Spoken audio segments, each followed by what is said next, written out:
बिस्मिल्लाहिर्रहमानिर्रहीम। Oracle cloud के overview के सिलसिले में ये हमारा आज दूसरा सेशन है, जिसमें हम ये देखेंगे कि अगर कोई ऑर्गेनाइजेशन ओरेकल क्लाउड या ओरेकल की एप्लीकेशंस को अपने पास डिप्लॉय करवाना चाह रहे हैं या उसकी सर्विस लेना चाह रहे हैं, तो किन चीज़ों को वो मद्देनज़र रखा जाता है, किन चीज़ों की बेसिस के ऊपर डिसीजन लिया जाता है। तो उस चीज़ को हम डिस्कस करते हैं। इससे पहले हमने ओरेकल के जितने मॉड्यूल्स हैं उन मॉड्यूल्स को डिस्कस किया, और उन मॉड्यूल्स के अंदर जितनी एप्लीकेशन यूज़ हो रही थी उनको डिस्कस किया, और उन एप्लीकेशन से क्या रेलिवेंट जो है वो टास्क या एक्टिविटीज़ परफॉर्म होती थी उसको देखा हमने। तो इस तरह से आज उसी की ये आज ये कड़ी जो है, हम उसके मज़ीद चीज़ें आगे देखते हैं कि ऑर्गेनाइजेशन को अगले डिसीजन अपना डिसीजन लेने के लिए कि कौन सी वो सर्विस ओरेकल से वो परचेज करे। तो उस सूरत में दो तरह के सॉल्यूशंस हैं। एक को डिप्लॉयमेंट के पॉइंट ऑफ व्यू से, कि अगर ऑर्गेनाइजेशन ये चाहती है कि वो ऑन प्रेमिसेस अपनी इन सर्विसेज को अपने पास से इंस्टॉल करवाए, तो उसके लिए फिर ज़रूरी ये है कि उस ऑर्गेनाइजेशन को फिज़िकल सर्वर परचेज करने पड़ेंगे, और ओरेकल क्लाउड की ओरेकल फ्यूजन का जो है वो लाइसेंस लेना पड़ेगा। इसकी इंस्टॉलेशंस अपने पास करवानी पड़ेगी, पूरी टीम इसके लिए हायर करनी पड़ेगी, इसकी नेटवर्किंग, इसका इंफ्रास्ट्रक्चर, इसकी अपग्रेडेशन, इसकी रिपोर्टिंग के लिए डीबीए वगैरह तमाम चीज़ें वो जो है वो ऑन प्रेमिसेस के अंदर अपना टेक्निकल स्टाफ जो है वो उस ऑर्गेनाइजेशन को अपना रखना पड़ेगा, और हर चीज़ को खुद मैनेज करना पड़ेगा। और इस तरह से कॉस्ट के पॉइंट ऑफ व्यू से भी देखा जाता है कि कॉस्ट किसके ऊपर ज़्यादा आती है, और क्या कौन सा जो है वो सोल्यूशन जो है वो बेहतर रहेगा। तो इन चीज़ों को भी मद्देनज़र रख के ये डिसाइड किया जाता है कि ऑन प्रेमिसेस वाला सोल्यूशन हमारे लिए बेहतर रहेगा या क्लाउड वाला। अच्छा, क्लाउड के अंदर जो है बेसिकली फिजिकल सर्वर नहीं होते, और इसके लिए कोई लाइसेंस बाकायदा परचेज नहीं करना पड़ता, बल्कि ये इसके ऊपर एक वर्चुअल मशीन जो है वो एक बिग मशीन से जो है वर्चुअल मशीन जो है एक ली जाती है, और उस वर्चुअल मशीन के ज़रिए ही तमाम तरह की एक्टिविटीज़ परफॉर्म होती हैं। और इसका एक अपना डेटा सेंटर होता है, और उसकी यूआरएल एक प्रोवाइड कर दी जाती है। यूआरएल बेस के ऊपर सारी फंक्शनैलिटी या सारा उसको एक्सेस या उसको रिडायरेक्ट किया जाता है। और इसका सबसे आम बात जो है वो क्विक रिस्पॉन्स है। तो क्लाउड की जो है अपने बेनिफिट्स हैं, और इसको बेसिकली ज़्यादा जो है चीपर समझा जाता है as compare to on premises के अंदर, और इसकी फंक्शनैलिटी और इसको हैंडल करना जो है वो तमाम चीज़ों से, वो सारी हेडेक से बंदा बच जाता है जो कि ऑन प्रेमिसेस के अंदर होती है। अब नेक्स्ट हम इसका ये देखते हैं कि ऑन प्रेमिसेस के अंदर क्या क्या चीज़ें हैं इसकी। जैसे अगर ओरेकल फ्यूजन की सर्विस ली जाती है ऑन प्रेमिसेस के अंदर, तो इसके ज़ाहिर है सर्वर अगर परचेज करेंगे तो उसके लिए भी अच्छी भली कास्ट बेयर करनी पड़ेगी।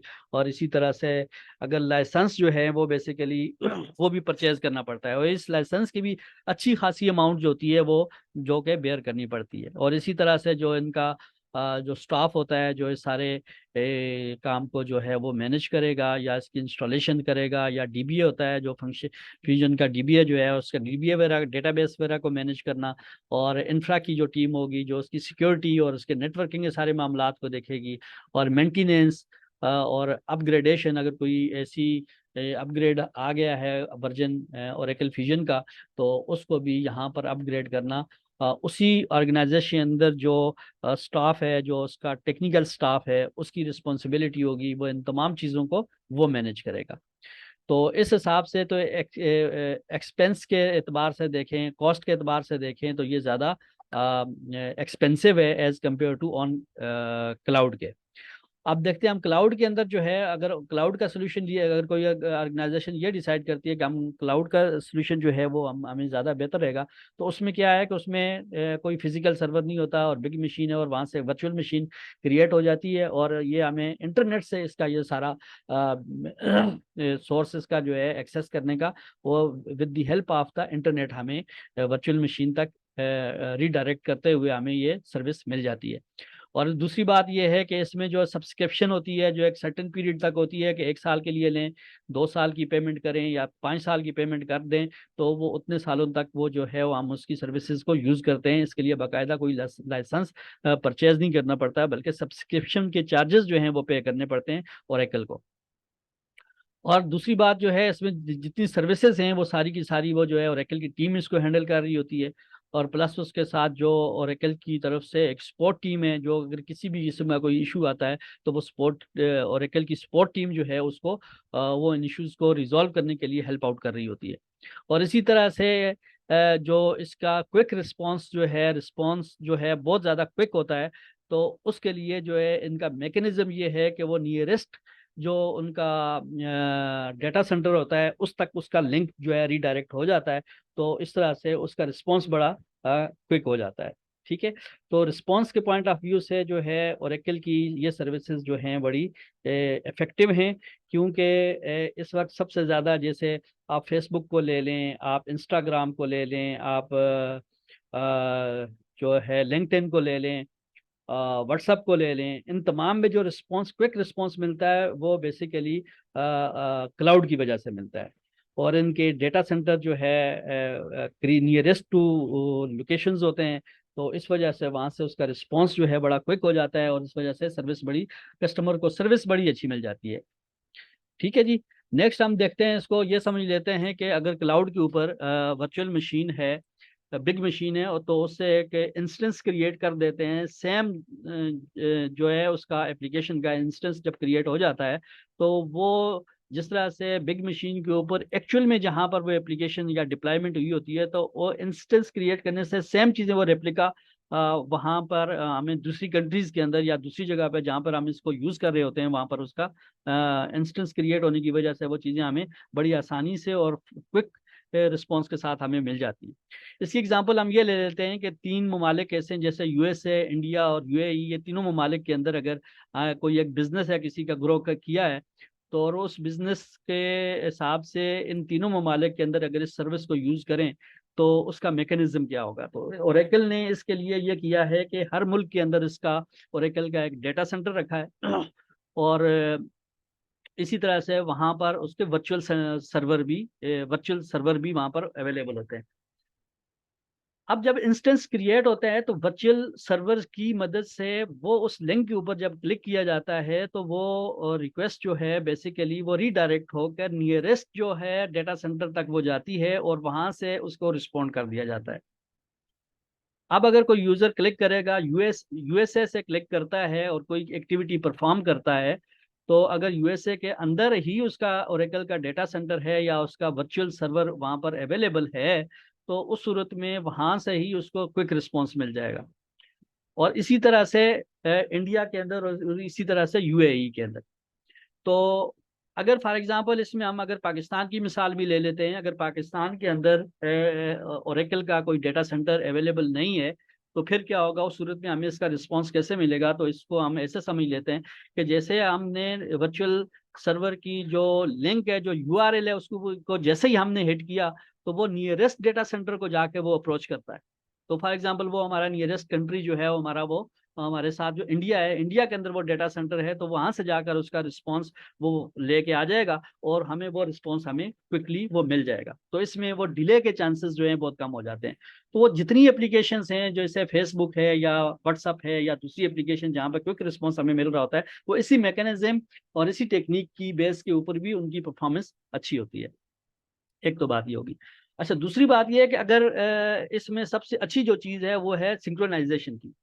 कि अगर अगर कोई बंदा इंडिया का यूज़र है, अगर वो उसको किसी चीज़ को, किसी सर्विस को या कोई डेटा जो है इंसर्ट करता है या कोई इंफॉर्मेशन शेयर करता है, तो वो सेम टाइम पे तमाम जगहों पे, यूएई में भी, यूएसए में, और बिग मशीन जो है वहाँ पर एक्चुअल जहाँ पर सर्वर है वहाँ पर भी, हर जगह पर भी अपडेट हो जाएगी with the help of synchronisation. तो इसमें जो है एक सिंक्रोनाइजेशन की वजह से वो चीज़ फिर वहाँ से, अगर दूसरा यूज़र उसको यूज़ करेगा तो वो चीज़ वहाँ से भी उसको अवेलेबल होगी। तो ये चीज़ एग्जांपल हमारी सिर्फ क्लाउड को समझने के लिए कि इसका क्विक रिस्पांस होता है, और इसको जो है सर्विस हमें बेहतर मिल जाती है क्लाउड को यूज़ करते हुए। अच्छा, इसमें अब ये है कि कुछ अगर ऑन प्रेमिसेस या क्लाउड की सर्विस को यूज करें तो इनके नाम फिर किस तरह से लिए जाते हैं। जैसे अगर क्लाउड को यूज करेंगे, हम क्लाउड की सर्विस लेंगे तो उसको हम कहते हैं ओरेकल फ्यूजन क्लाउड एप्लीकेशन।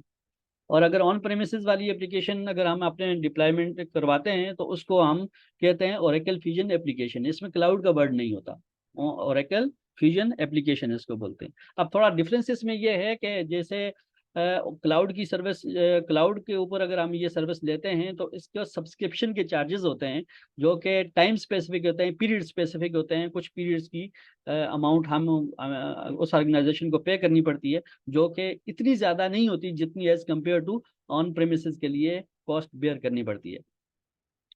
और जबकि ऑन प्रेमिसेस के अंदर लाइसेंस परचेज किया जाता है और इसके लिए अच्छी खासी रकम जो है लाइसेंस की मद में पे करनी पड़ती है।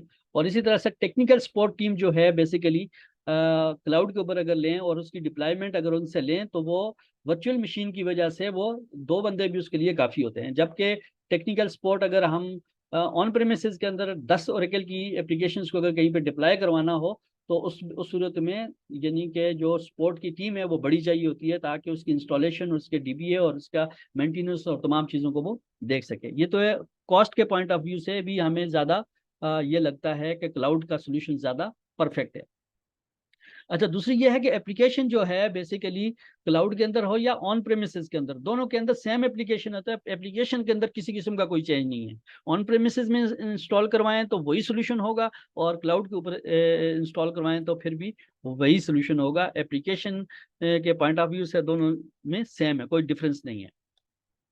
अच्छा, आगे ये देखते हैं कि कौन सी सर्विसेज ये ओरेकल हमें देता है जिसकी बेस पे हम ये डिसाइड करते हैं कि हमारे लिए कौन सी सर्विस बेहतर होगी। अब इसमें थोड़ा सा एक सर्विस है ये कि 3 तरह की जो ऑप्शन वो हमें ओरेकल देता है। एक को सास कहते हैं, एक सर्विस को पास कहते हैं, और एक को अयास कहते हैं। SaaS mean software as a service, PaaS mean platform as a service, IaaS mean infrastructure as a service. अब इनमें फ़र्क क्या है?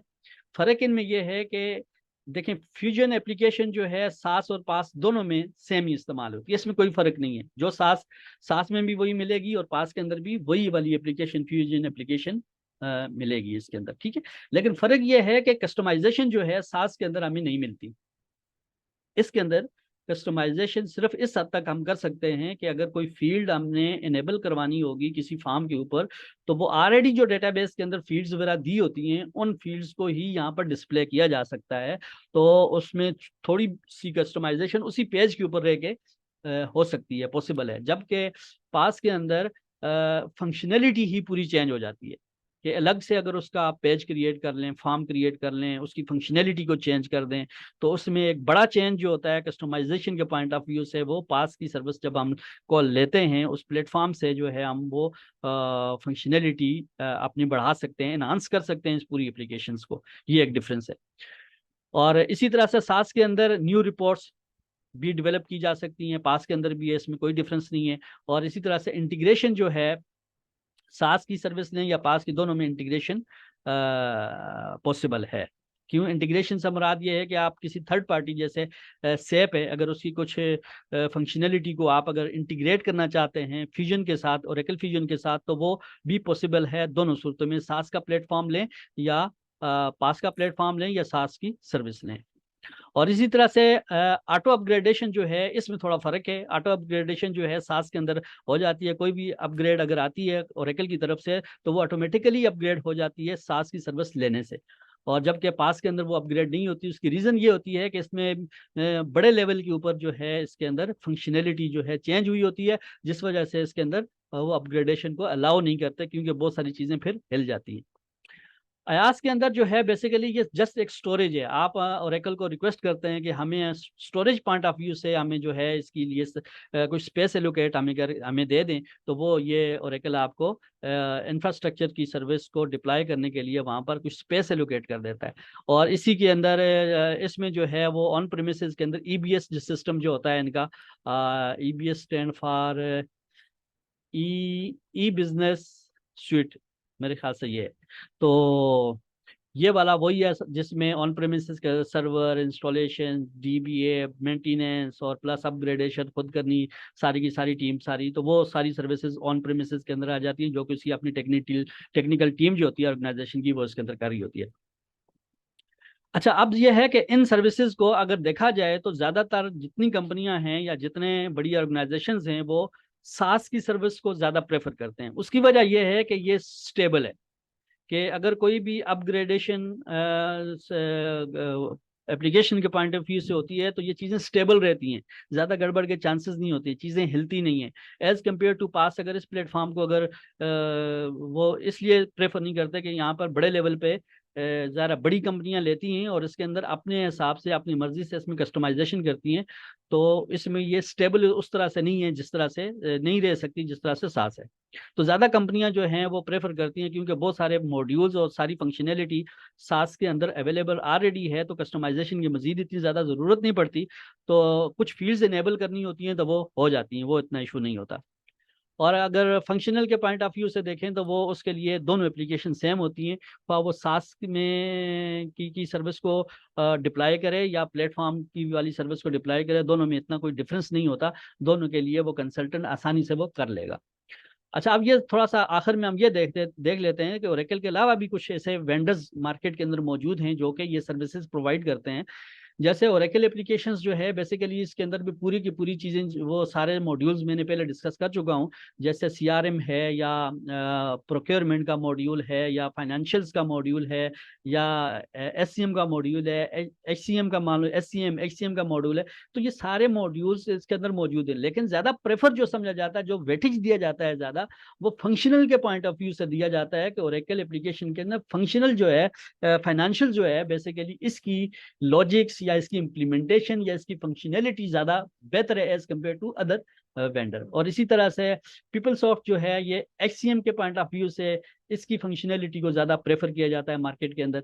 और जेडीई एप्लीकेशंस के अंदर प्रोक्योरमेंट और एससीएम के जो लॉजिक है या उसका जो सारा मैकेनिज्म है, उसके लिए जेडीई सॉफ्टवेयर को ज़्यादा प्रेफर किया जाता है मार्केट के अंदर।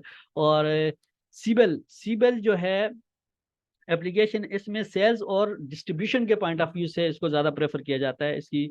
और प्रीमोवीरा प्रीमोवीरा एप्लीकेशन जो है बेसिकली प्रोजेक्ट्स के पॉइंट ऑफ व्यू से, प्रोजेक्ट्स के अंदर प्रोजेक्ट्स के टास्क और इसकी जो सारी डिस्ट्रीब्यूशन वगैरह होती है, प्रोजेक्ट्स के को क्रिएट करना और उसके सारे चीज़ें जो होती हैं वो इस सॉफ्टवेयर को ज़्यादा प्रेफर किया जाता है। और हाइपीरियन इसको रिपोर्टिंग पॉइंट ऑफ व्यू से इसको ज़्यादा वेटेज दिया जाता है। तो इस तरह से ये थोड़ा सा एनालिसिस था। अगर हम ओरेकल का दूसरे वेंडर्स के साथ जो इसी तरह का ईआरपी सोल्यूशन हमें मार्केट के अंदर देते हैं, तो वो कौन सा वेंडर या कौन सा सॉफ्टवेयर जो है किस चीज़ को ज़्यादा देख के वेटेज देते हैं और उसको अपने ऑर्गेनाइजेशन के अंदर डिप्लॉय करते हैं। ये था जी आज हमारा दूसरा सेशन। इंशाल्लाह नेक्स्ट हम किसी तीसरे सेशन पे जब आएंगे तो इंशाल्लाह ये जितनी चीज़ें डिस्कस की हैं इनको इन डिटेल देखेंगे। बहुत शुक्रिया।